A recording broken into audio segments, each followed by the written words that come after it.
Hey you. Yeah, you. You like cops? You like drama? You like politics? Was Trails in the Sky not political enough for you? What's that? You want to be a parent? Oh, you don't? Oh, well, too bad. You don't have a say in the matter. That's right, we're back at it with the Trails reviews. My Sky the Third video came out forever ago, so let's not make that gap any wider. Trails from Zero, also known as Zero no Kiseki, came out in late 2010 for the PSP in Japan and got its PC version the following year. For China, at least. The Japanese didn't get a PC version until a couple years later. And it's funny how with the Sky games it was the other way around, where the PC version came out before the PSP, but I guess they wanted to change it up this time. Just like with the others, the game did get an Evo version for the Vita in 2012, though the changes from the original weren't as drastic as the Sky games. The main differences were the added voice acting, a remastered soundtrack, and a handful of exclusive side quests. The Evo version of the game was then remastered in HD and released again for PS4 in 2020 under the name Zero no Kiseki Kai, and that got a Switch version the following year. Both of these were for Asia. Alright, that's great and all. What about the English version? English version? You mean to tell me they let all that time pass and they never let this game touch the West? Yeah, about that. So unfortunately, this game never was released in the West, at least not as quickly as all the other games that came before and after it. Zero and its sequel, Ao no Kiseki, despite being super important to the story and forming an entire arc, were kinda just forgotten. Until recently, that is. With the chances of an official Western localization of the two Crossbell games being slim to none, a group of fans going by the name Geofront took it upon themselves to translate the PC versions of both games. And to say they did a great job would be the understatement of the century. They didn't just translate the game, they also gave it HD textures, turbo mode, very robust controller support. You could even opt for original or Evo music in the game if you wanted to, down to picking which individual tracks you wanted to play. And while I haven't played the sequel yet, I'm going to assume that the same applies to that as well. Their patch for Zero was released in March of 2020, so almost 2 years ago, and Azure just got its patch this past May. As of this video, the Geofront's patch version is the definitive way to play these games. Their website, which I'll link in the description, has a detailed step-by-step guide on how to buy the games and install the patch. Well, it had one. More on that in a second. But basically, you just buy a copy, or, I guess you could not buy one too, but look, I ain't gonna judge you, okay? Some way, somehow, you get a hold of the game, download the patch, and it pretty much just does everything else for you. Anyway, the patches worked pretty well. A little too well. NIS America, the company that's currently in charge of localizing Falcom games, caught wind of this. And I guess once they saw that an English version of the Crossbell games was in circulation, that I dare say was more professional than many official localizations, suddenly they're all like, hey, you know what, maybe Crossbell can officially come to the West. So this brings good news and bad news.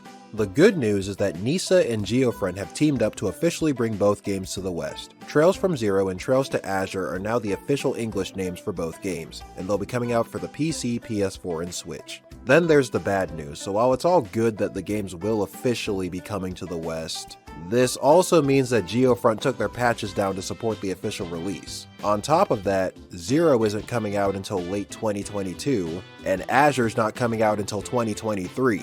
So if you hadn't gone and downloaded those patches yet, and you can't get a hold of someone who has the files sitting around somewhere, you're shit out of luck, I'm sorry. The game takes place several months after Sky the Third, which you hopefully didn't skip. The entire Sky trilogy took place in Libero, located in the southwestern corner of the continent. This game takes place in a small state called Crossbell, and it's sandwiched between the Calvard Republic and the Erebonian Empire, the other two massive countries mentioned thus far. And while I'm on the topic of Zamoria's geography, as stated earlier, this game delves far deeper into the politics than the Sky trilogy did. Crossbell's location, as well as its physical size, makes it a literal middle child when it comes to Zamorian issues. Crossbell is often brushed off with indifference, not taken seriously as an independent nation, used as a dumping ground for any dangling drama that its two neighboring countries don't want to deal with. A little bit of all three sometimes. You spend most of the game playing as the Special Support Section, 4 kids brought together by the fate of the Crystal. Sorry, wrong game. But it's basically a new division that's been opened up within the state's police force, because you'll learn pretty quickly that the police, along with many other parts of Crossbell, are super corrupt, to the point where they're viewed as incompetent by many citizens and not taken very seriously as a result. Citizens understandably look up to the Bracers a lot more since their code of ethics puts people above all else. There are advantages and disadvantages between Bracers and cops, despite both having the same end goal, but more on that later. So the SSS, Special Support Section, which I'll refer to as the Triple S from now on so I'm not hissing into the mic like a pissed off snake, was opened up as a last-ditch effort to curry favor with the public, and that's actually what you'll be spending a good chunk of the game doing, helping people out with their personal issues and basically proving to them that the police aren't so bad.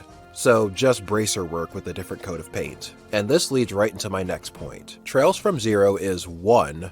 A normal Trails game. So if you didn't like Sky the Third being a dungeon crawler and doing all that fighting, then rejoice. You're back to reading walls and walls of text and doing lots and lots of side quests. And 2, it's another prologue game. So it has way more in common with Sky First Chapter than Sky Second Chapter. It introduces you to a new set of characters and the main plot really doesn't kick off until a little over halfway through the game. It seems to follow Sky's structure of using the first game to set up and get you to like the characters, introducing a self-contained conflict, and then resolving it by the end of the game. And I'm assuming they'll save all that extra heavy stuff for the sequel, or not. I don't know, I could be wrong. I just noticed a pattern, and I'm assuming that the rest of the games follow this pattern.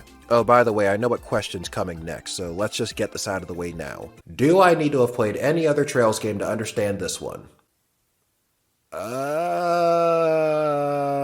So while I did say that this was another prologue game and it kicked off a new arc with a new set of characters, so normally this probably wouldn't be an issue, it also concludes a couple plot threads involving 3 major characters from the Sky trilogy, and that's been drawn out for a game and a half. 2.5 games if you count this one. Now granted, starting with Zero isn't as egregious as playing Sky's second chapter before first chapter, but just be warned, if you were to play this and then move on to Sky later, most of the emotional impact between those 3 characters would be gone since you already know how it's gonna end. If you don't care about any of that though, then sure. The rest of it is pretty self-contained, so knock yourself out. Though if I'm being frank, the Sky and Cold Steel games have been officially translated and readily available on console and PC for a while now. Crossbell has been Asia only for roughly a decade, and it's only just now getting some love in the West.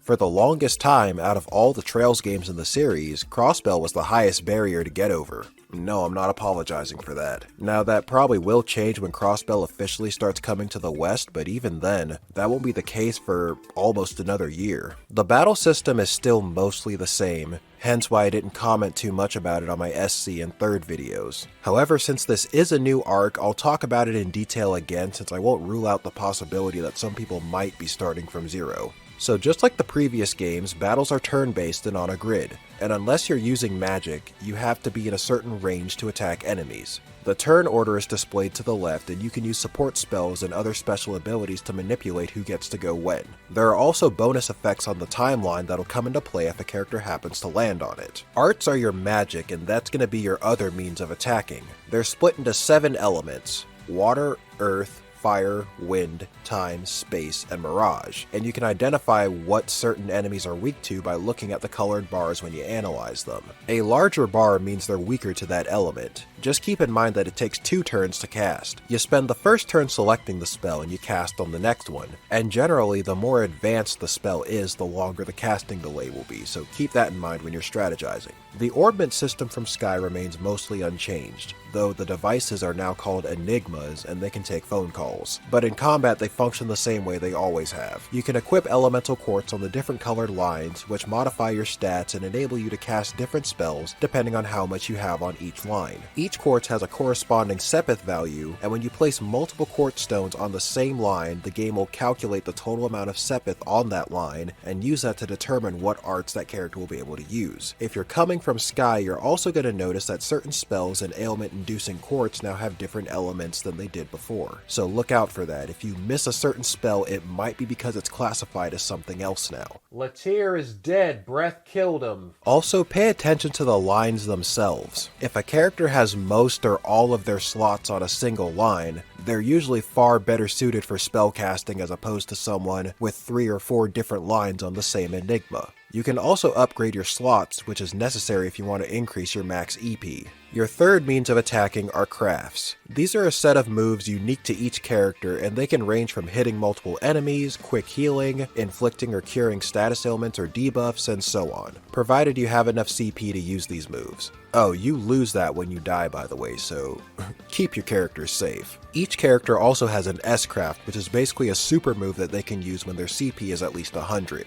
You can fill it past 100 up to 200, and doing that will usually make it more potent. You also don't need to wait until the character's next turn to use it. There's a mechanic called S-breaking, where if you feel that a character won't get an opportunity to reach their next turn, you can use their S-craft prematurely if their bar is already full. So I've gone over the basics of combat, now I'm going to discuss the new things that they added in Zero, most of these being quality of life changes.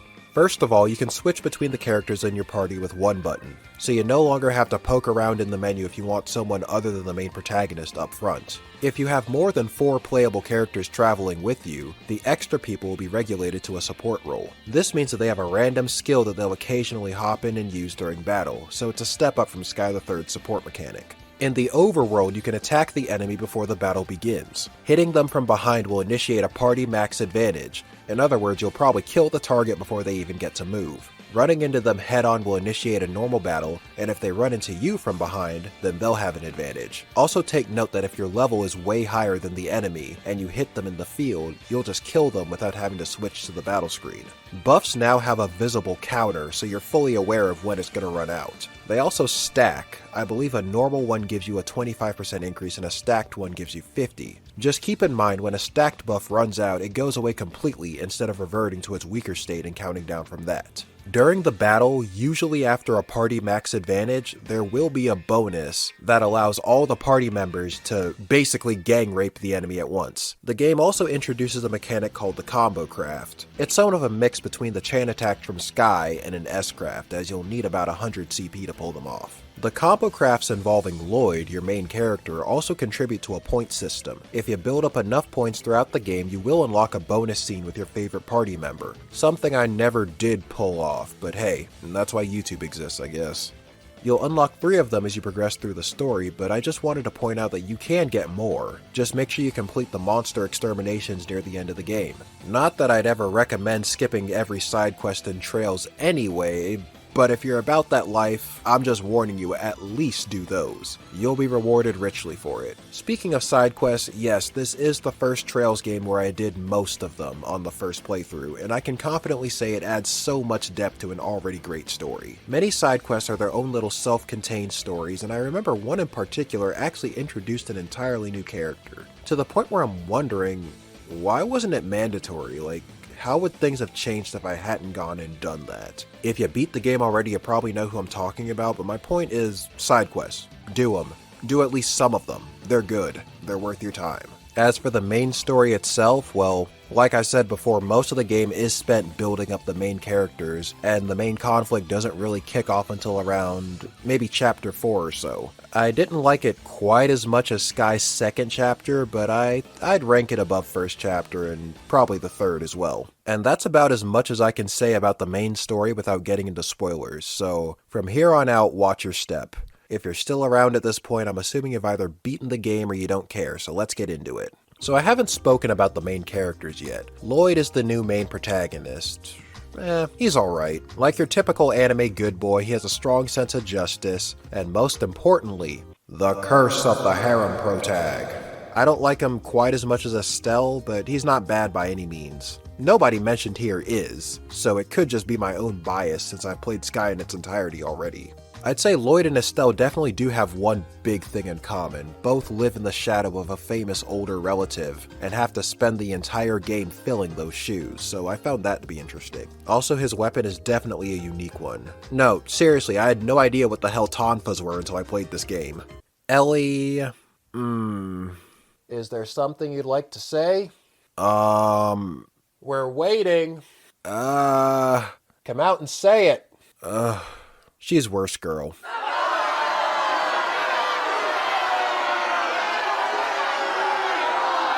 I'm sorry, guys. Now let me explain, hold on. She's not bad, she's still amazing, and I do like her a lot. She just had fierce competition, and unfortunately, someone had to take last place. If she was in Sky, she'd probably have been closer to the top, just saying, okay? Ellie fans, don't at me, please. She also has a very big heart. The fuck you think I was gonna say? Now, as a character, she's usually the voice of reason, especially during the moments where Randy is acting up or Lloyd completely shuts down from embarrassment, and she's also an aspiring politician. Her background serves as somewhat of a window into Crossbell's political narrative. Her past, her reasons for joining the police, how her parents split up, and why she's under her grandfather's care are all tied right into Crossbell's current dilemma. Her father became part of Crossbell's diet, the other diet, and in his efforts to reform the city, he ended up provoking the ire of both the Calvardian and Erebonian factions. To make a long story short, he basically got laughed right out of the political scene and made a clean break for Calvard. Then Ellie's mom divorced him and left for Erebonia, leaving Ellie behind in Crossbell with her grandfather. So yeah, if you're wondering which Trails character is shouldering all the family drama, it's Ellie. Tio is a true gamer. So she's the child genius of the Crossbell arc. She's way into computers, and hacking, and magic, and all the brainy shit. She's the youngest of the four main characters, and she's also the most sassy. Like, good lord. It's all just an act. Stop! Stop! He's already dead. That being said, she's still a great character and was super fun to both be around and to play as. She's a member of the Epstein Foundation, which is an organization that puts out cutting-edge Zamorian tech, and she was basically deployed into Crossbell to test out the orbital staff technology they're currently working on. She also has a pretty tragic backstory that ties right into the game's main plot, so I say all of that to say she's kind of a big deal. Randy is the oldest member of the Crossbell Quartet, and he kind of serves as the laid-back, older brother kind of guy. The one who you're constantly pulling out of trouble. This is someone who you can just go to the bar with after a long week of work and just talk about your issues judgment-free. Randy is your man. He's also a total perv, so there's that. Hey, someone had to carry on Olivier's legacy. Hey, let's hear it for the perverts. Hip hip! Hooray!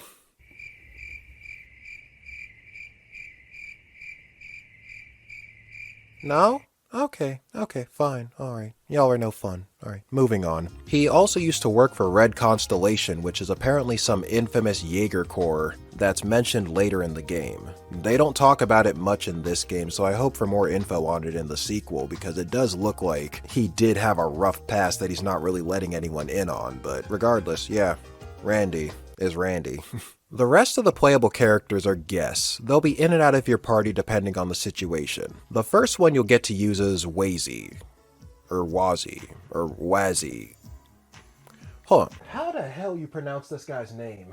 Don't let his size fool you. This guy looks like a twig, but trust me, he can throw hands. He lives in Crossbell's downtown area, and he's the leader of the Testament Gang. And that's really all I can say about him because they really don't tell you much regarding him or his past, so again, I'm hoping for more of that in the next game. Noelle is a badass and amazing, and I love her, and her crafts are good, and those AoE guns work wonders on— Get back to the video! She works for the Guardian Force, which is the closest thing Crossbell has to the military. They can't have an official military because, once again, they're kinda Calvard and Erebonia's bitch. They say jump, Crossbell acts how high. Anyway, she does work with the Special Support Section on a few occasions, most notably cases where the CGF can't simply just brute force the issue, or they're not permitted to. Out of all the support characters in the game, you get to use her the most, though that isn't really saying much. Dudley is a detective who works with the police department's 1st Division. While Randy might look like Agate, I think Dudley definitely acts a bit more like him, at least in the first game. He's older than most of the other characters, has far more experience, and believe me, he'll make sure you know that. Regardless, he still seems pretty cool, and his S-craft is utterly hilarious. Yeah, everybody gangsta till this man takes his jacket off. Yin is an assassin that works with Heiyu, an Eastern criminal organization disguised as the trading company, who was butting heads with Crossbell's mafia, Ravak, as they struggled for control over the city. I told you Crossbell had issues. Anyway, she's somewhat of an antagonist early on, but does help you out during the final chapter as you both have a common enemy at that point. There's something really empowering about being able to play as a boss later on in the same game. Like you're fighting something bigger and you're using the same crafts that kicked your ass a few chapters ago. Nice to have that feeling again, especially since Richard's gone now and I have no idea when he's coming back. Estelle and Joshua are also in Crossbell, continuing their quest for Ren. So they'll make appearances throughout the game, and you can check the board at the Bracer Guild to see where they're at during your downtime, and you can play as them during the final dungeon. I covered them pretty well during my Sky video, so I won't repeat myself here, and I'll get more into how they function gameplay-wise when I actually start talking about that part of the story. So that's all the playable characters, now on to the story. Lloyd is fresh out of detective school and he heads back to Crossbell to start his career. His new supervisor, Sergey, already picked out a division for him, the special support section I talked about earlier. This is where he meets Ellie, Tio, and Randy. They get into some trouble, they're reminded of how small they are compared to the Bracers, as if that wasn't already implied in the title. As I said, you help the people of Crossbell out, doing chores around the city and even meeting some familiar faces along the way. One thing you will notice is that almost every chapter up until the last one involves you chasing down Ravak. They're the ones who currently control Crossbell, having fully manipulated the police into not being able to take much action against them, and they hold their ground against Heiyu, their rivals, right up until the end of the game when a third, more sinister enemy catches everyone with their pants down.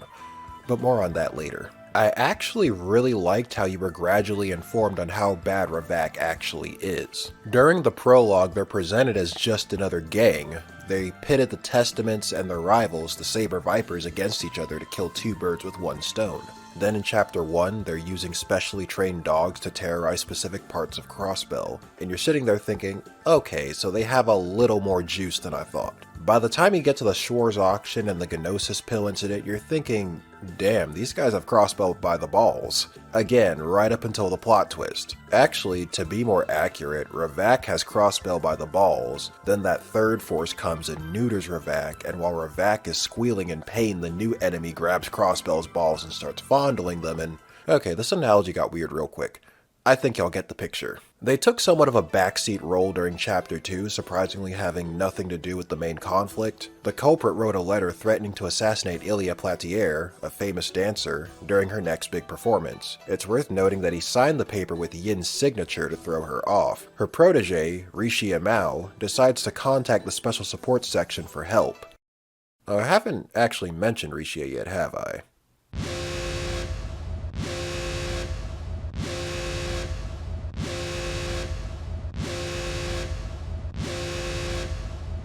What exactly do you like about her? I mean, she's nice and stuff. Alright, you know what? Here at Weapon CI, we believe honesty is the best policy, okay? Rishia won Best Girl because she's hot. That's it. I'm a simple man, alright? We good? We good. Moving on. So neither Ravak nor Heiyu had anything to do with the death threat, and Yin eventually tells the Triple S that she's been framed. After giving us an ass-kicking second to none, but details. So the culprit turns out to be none other than Ernest Rice, the mayor's secretary and Ellie's tutor. He planned to kill the mayor so it'd be easier for him to take the position, and he targeted Ilia under Yin's name to not only throw the police off his trail, but also to ensure the Republican faction's reputation would suffer as well, since he was rooting for the Empire. The Triple S eventually figures out what's really going on and foils his plan. I bring this up because you haven't seen the last of him, and that little incident was key to the heroes finding out who exactly the main antagonist was. Oh, also Yin is actually Rishia, so yeah, there's that. I mean, that's fine. She can beat me up whenever she wants. Ouch! The pain!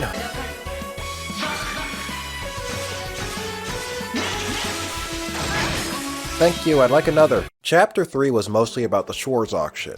This was a secret event held every year where they auction off items that are very big and usually very illegal. Only the snobbiest of the elite were allowed in. Anyway, it's important because this year, one of the items getting auctioned off was a plot device. I mean your daughter.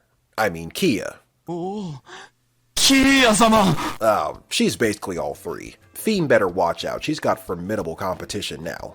Kia immediately took a liking to everyone in the Triple S, and her inclusion in the story did cause everyone to draw that much closer together. We got Daddy Lloyd, Mommy Ellie, Big Sister Tio, Uncle Randy, Grandpa Sergey, and Zeit. After Chapter 3, there is an intermission in which Lloyd and another character of your choosing get to walk around the city trying to figure out where Kia came from and if she had a family. But Kia wasn't having any of that, and it was at that point that Lloyd probably wished he had taken the detective job, so yeah, Kia's here to stay. Another part of the story we need to talk about: Estelle, Joshua, and Ren, aka the only reason I wouldn't recommend starting with Zero as your first Trails game.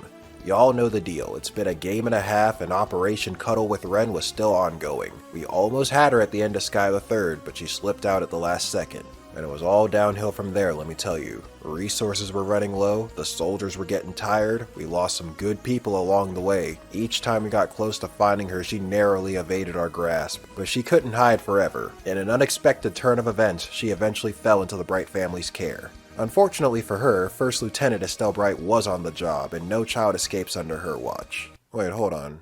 That last part sounded way less criminal in my head. No child escapes adoption under her watch. Okay, fixed it. It's amazing how much of a difference one word can make. Anyway, yes, a good chunk of Zero does zero in. Oh, stop with the puns. On resolving that little issue with Estelle, Joshua, and Ren. You first meet Estelle and Joshua early in Chapter 1, where they save your asses from a couple hard monsters. Gotta flex those level 140 muscles. After that, as I said before, you can find out where in Crossbell they are if you check the bulletin board at the Bracer Guild, so you could stalk them for the entire game if you wanted to. The Triple S does run into Ren a few times as well, and you can also meet Ren's parents, Harold and Sophia Hayworth. You can actually find Sophia as early as the prologue. If you go to Crossbell's residential district, the rich neighborhood, and poke around and talk to people, you can find their house pretty easily and stalk them for the entire game too. Everything regarding Ren and her parents sort of comes to a head in Chapter 3 right before the Shores auction. The Hayworth's other kid, Colin, went missing, and they send in a support request asking the Triple S to find him. Ren pops up and helps them out. They do end up finding Colin and saving him from some dogs, and at the end of it all, the Hayworths decide to tell the Triple S about their past. For the player, that means you get to hear their side of Stardoor 15, because back in Sky the Third you were told the story from Ren's point of view, and I was actually under the impression that Ren's parents were aware of Paradise but still dropped her off there anyway because whatever they had to gain from it was more important than their own daughter. But that isn't exactly what happened. So Ren and her parents started off very poor. They were in serious debt and they were constantly on the run. The Hayworths decided to leave Ren with some friends in Calvert while they got back on their feet. Then they planned to come back for her once they had a better foundation, I guess. So they did take quite a risk, but it definitely wasn't as evil as what I had thought they had done initially. I can kinda understand why they'd resort to something like that. Unfortunately, things didn't go as planned. The Hayworths did manage to get their shit together, but by the time they came back for Ren, the house that she was staying at had been burned to the ground, and the damage was so bad that they were certain no one survived. Except Ren did survive. The group who trashed the place took her to Paradise and, well, it was Paradise. For the pedophiles. For her and the other kids, it was anything but. The rest of it was explained in Sky the Third, how they treated the children and how Ren had to act like other people depending on what the customer wanted. Ouroboros sent Joshua and Loie to kill them all and get the place shut down, and then Ren got recruited into Ouroboros. Now while the Hayworths are telling this story, Ren was actually hiding in the closet the entire time, so she's all caught up now, and Estelle and Joshua showed up a little bit later and they get filled in on what happened as well. So now everyone is on the same page. Operation Cuddle with Ren is 90% complete. All that was left to do was secure the target. At the end of the intermission, Ravak's leader, Don Marconi, who's a shifted R and 1A away from macaroni mind you, was pretty incensed about the Triple S derailing the Schwartz auction and cutting off their biggest source of income. So he decides to reclaim the city by letting loose illegal drugs. Hey, it's a game about police. What were y'all expecting? The Triple S catches wind of this after taking on a case involving a man named Gantz. They notice he had heightened intuition, increased strength, and possibly a measure of good luck, as he was normally terrible at gambling but won almost all of his games. It doesn't take long for them to find some bright blue pills in his possession. A while later, they also realize that the people affected by the pill's symptoms are disappearing, and Gantz soon joins their numbers not long after. They go to the hospital to ask the doctor, Joachim Guntar, if he knows anything about the pills. Now, Joachim is an interesting fellow. The guy's pretty smart, I mean, I'm sure he'd have to be to get that PhD, but he's also lazy as shit. He will dupe his coworkers into doing his work for him, and it's not uncommon for people to find the guy out fishing instead of working. But then you learn a little later into the game that he actually works 2 jobs, and he doesn't get any sleep either. I mean, good goddess, I'd be slacking off at my day job too if I knew I had to work the night shift right after. Anyway, Joaquin tells the Triple S a story about a cult known as D, therefore G, styled with the mathematical therefore symbol instead of the word therefore. I'll just call them DG for short. They worship demons and would use their powers to give themselves abilities that were almost identical to the effects of the pills, which were called gnosis. So after hearing that fun story, Tio faints on the way out. They take her back to the hospital, and it's here where she reveals that she used to be part of a demon-worshipping cult several years ago. She doesn't come out and explicitly say that it's the DG cult that Joaquin mentioned, but I'm sure it doesn't take a detective pun, at that point to realize they're both the same. So DG was experimenting on children and using the data they collected to perfect their gnosis drug, which Tio hadn't figured out at the time, but the player most likely would have if they were paying attention. Unfortunately, these experiments were not humane in the slightest, and it was worth noting that Paradise was one of their lodges, so Ren's a DG cult survivor as well. The children at the lodges were basically used as human sacrifices since they needed to be on death's door for the cult members to collect accurate data on them. Tio and Ren were the lucky ones, if you want to call it that, because the vast majority of the children died slowly and painfully. As a matter of fact, Tio was the only survivor from her lodge.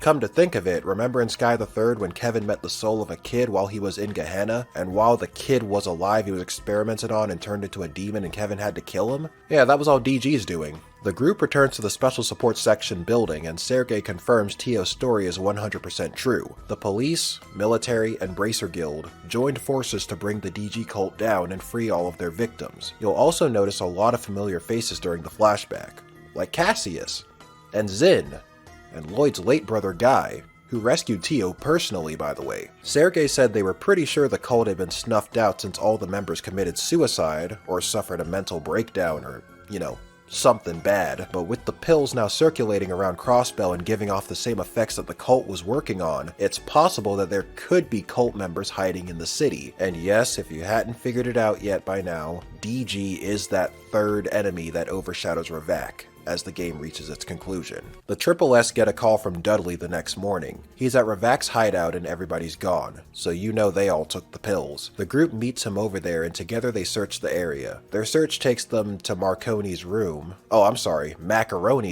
where they find receipts for the purchase of Gnosis drugs and, surprisingly, Guy's police badge. I actually haven't talked about Guy very much in depth, so I probably should have mentioned this when talking about Lloyd a while ago. Guy used to be a detective for the 1st Division, and a pretty damn good one at that. As I mentioned earlier, he took part in bringing down DG, but was killed shortly afterwards. Tio actually wanted to ask him something important a few years after he rescued her, but never got a chance to, and this actually played a big reason into why she even opted to go to Crossbell in the first place. Guy's killer is still unknown, but finding his badge here tips everyone off that Ravak probably had something to do with it. Which brings us to the final chapter. Estelle and Joshua are hunting down Red. Red now knows the truth about her parents. We have a drug problem and an evil cultist still at large. This is the point of no return where the game enters that payoff stage and eats your life up until the credits roll. So it's the same day, evening, the sun's going down. Joaquin had said he was going to finish analyzing the drugs around noon and still hadn't called. So the Triple S decides to head down there and ask him why he's taking so long. He's not picking up the phone, the buses aren't running, they can't call the hospital, and this totally doesn't seem suspicious or anything,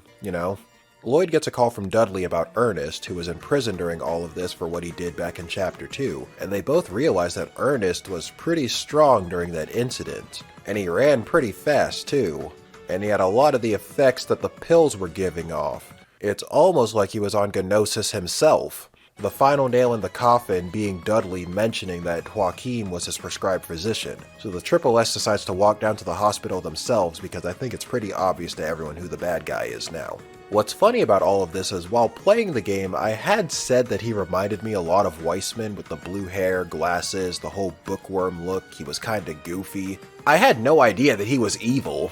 I guess those two have way more in common than I thought, and even Estelle and Josh would take note of this when they meet him for the first time. On their way in, Yin meets up with them and decides to help out.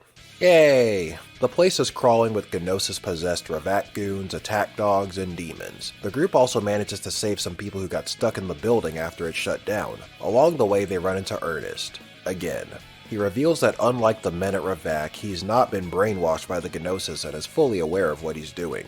They kick his ass, and he points out a couple files on Joaquim's desk before making his getaway. The Triple S and Yin examine the files, and it's here that they realize that Crossbell's government speaker Hartman was also into the whole cult business. He paid a visit to Paradise, or maybe multiple. The game doesn't specify, but you know these motherfuckers usually re-offend if they can help it. Anyway, he went to Paradise, probably not knowing that it belonged to DG. They managed to use this to then blackmail him into doing their bidding. When the majority of DG got taken out by basically all of Zamoria, including Ouroboros at one point, remember that. Even the main villains wanted these people gone. Anyway, when DG collapsed, the cult's high priest, and the only survivor by the way, blackmailed Hartman into letting him take refuge in Crossbell City. And if you hadn't figured it out by now, the high priest is indeed Joachim Guntar. Kiya-sama! Friggin' Walmart brand Weissman. They also learn about Ren being part of the cult, as well as Kia not being normal. Yin parts ways with the Triple S and they head back to the Special Support Section building. They fill Sergei and Dudley in on all the juicy stuff from the files, and they're thinking of leaving Kia with the Bracer Guild since Joachim still has a rather disturbing interest in her, leading the heroes to believe that he might intend to use her for one final ritual. Unfortunately, before anyone can make a move, the Guardian Force stationed at Belgard Gate, which is the one bordering Erebonia if you didn't know, busts in to collect Kia. Apparently Gnosis had been introduced over there too, and the commander had approved it thinking it was a supplement. And it was. It was going to supplement Joachim's takeover of the city because that added manpower, on top of already controlling Ravak, allows Joachim to control most of Crossbell and corner the Triple S and their allies quite easily. If it wasn't for the Craw family stepping in at the last second, they probably would have been screwed. Dieter Craw is the CEO of the International Bank of Crossbell, or IBC for short, and their building also serves as an impenetrable fortress when things get rough, so everyone heads over there. It's at this point where you'll view the bonding scene for whatever character you have the most points for, and I want to briefly talk about that again for a couple minutes, even if I didn't actually unlock any of them myself because I spent time with everyone just about equally. You shoot for everyone and end up with no one. Such is the life of the harem protag. So I mentioned the point system before and how you'd get a special cutscene with whoever you scored the most points with. That's half of it.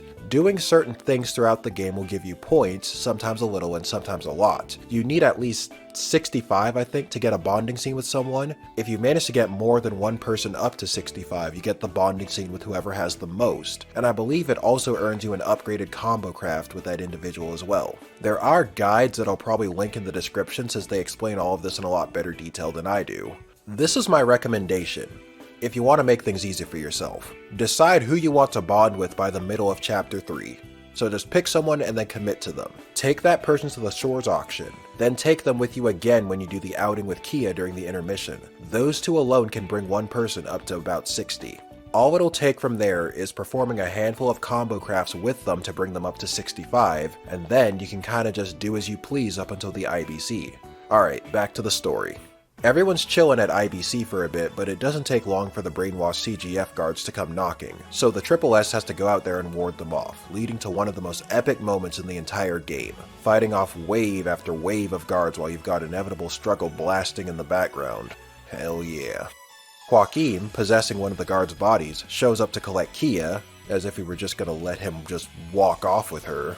That's my daughter, you fish-smelling freak. No, seriously though, he does really like to fish. I mean, I know I mentioned that earlier, but it's one of the things I really liked about Joachim, and even Weissman as well. The writers did a very good job at making them seem normal. I mean, yeah, they're evil, but they still have quirks, vices, and hobbies despite that. They felt human. Anyway, the Triple S leave Kia at the IBC and Sergei gives them a ride to the Sun Fort where Joachim is hiding. Of course, it wasn't all smooth sailing as the brainwashed CGF guards were still on our asses. Thankfully, Noelle came in clutch as she tends to do, and it seems the game was so busy hyping her up that it forgot to move the camera outside the car so we could actually see her fucking shit up? I don't know. What's going on, Falcom? Where are your priorities? Wait, isn't Noelle part of the Guardian Force too? How come she's not brainwashed? Remember I said that the guards at Belgard Gate took the Gnosis, but the rest of the Guardian Force is stationed at Tangram Gate, the side bordering the Calvard Republic. so roughly half the Guardian Force is brainwashed and half aren't. Anyway, Noelle bails us out and the Triple S make it to the Sun Fort. And surprise, surprise, Estelle and Joshua were waiting for us up front. And like I said long ago, yes, you can play as them for the last stretch of the game if you want. Unfortunately, they did have to shave off 100 levels or so, so us mortals can keep up with them. They do have Enigma models now, but I don't recall their orbit layouts being too different from the last game. Really, the only big differences at all is the new craft for Joshua and a new S-craft for Estelle, and I find it really interesting that both of these new moves belong to Cassius, so I guess he taught it to them sometime between the end of Sky's second chapter and now. As the group makes their way through the dungeon, they learn some more unsettling details about the cult and also manage to free some people that Joachim has captive. This includes Gantz, the gambling man from earlier, and even Macaroni's down there, admitting that he also thought the drugs were just supplements and had no idea about the culty demon stuff. They go a little deeper and they find Ernest. Once again, getting real tired of your shit, Ernest. Ernest turns into a demon. Oh yeah, they can do that now, by the way, if they ingest enough of those pills. You remember when this game was about being an underpaid police officer and sorting out people's petty problems? Yeah, good times. We kick his ass, again, and this time he's out for good. I hope. They then run into Garcia, who was basically Ravak's second in command. Think a Zin, but bad. Anyway, he's also high off of Gnosis and almost turns into a demon as well, but Randy manages to talk him out of it and bring him back to his senses. With Garcia unconscious, Joachim is the final barrier to get over. Again, not sorry. They head in deeper and finally meet up with him. So there's actually quite a bit to go over since these guys had a pretty lengthy conversation. First of all, the DG cult's goal was to make Kia their new goddess and worship her, since they don't believe in Adios. Secondly, Kia's not normal, as I said before. She looks like an 8-year-old, but she's actually 500. Because of course she is. Knowing Falcom, they probably only pulled that so the Lollicons will feel less guilty when conducting their extensive research. Anyway, third, Joachim knows of Paradise, and while he wasn't at the lodge itself, he was fascinated with Ren's ability. Remember in Stardor 15 when the people running the lodge made Ren take those pills before taking care of her clients? That was Gnosis that she was on. And whenever she ingested it, it allowed her to take on the personalities of the other children. So all that about meeting the kids and then having them dying, but then the people running the lodge would talk about Ren's multiple personalities and whatnot, all of that was oddly true at the same time. Like, the children would have been alive at one point, they die off, Ren takes the Gnosis, and absorbs their personality. So the children, in a weird way, end up living on within her. It would also explain why Ren was seen as a princess. I think that's what the kids called her, but I could imagine she was probably the lodge's cash cow. Because even if a kid died, Ren could still store their personality, so they could still make money off of the kid even after he or she died. The more I sit here and explain this shit, the more fucked up it sounds. Anyway, the fourth and final important thing they discussed was Guy's killer. Joachim says it wasn't him, though he did intend to have Guy killed. What happened was he asked Ravak to do it, but then some unknown person took Guy out before Ravak could get him. So Guy's killer is still a mystery. Now that all those plot points are ironed out, we give Joachim a well-deserved beatdown. He tries to use a knockoff version of Weissman's evil eye to subdue them, but the group manages to break free from that. We're tired of you, Joachim. The game's almost over. We've got shit to do. Joachim, being the based guy that he is, red pills himself, turns into a giant demon, and what do you know, we're at the final boss. He's not too terribly hard, just be mindful of the fact that when you destroy his minions at the start, the platforms will sink, and anyone standing on it will sink with it, which can earn you a game over pretty fast. Also take note that the attack that he uses during his second golden phase, where he casts 3 arts in a row, can be reflected, and it will reflect all 3 phases, not just the first. How do I know this? Because that's how I beat him. He probably would have killed everyone with that thing, but Tio had guard, and Ellie had A reflex from the previous time he cast it and missed her. So yeah,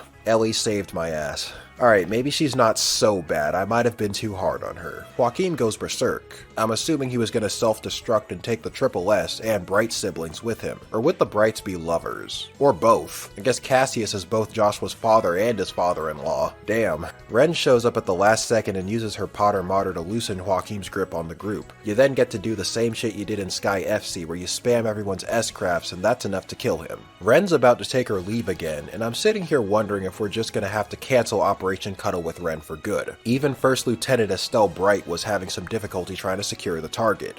Surprisingly, Ren's own robot did her in. In a shocking act of treason, Potter Martyr refuses to take flight and instead hands Ren over to the enemy. And it only took damn near 3 games to pull it off.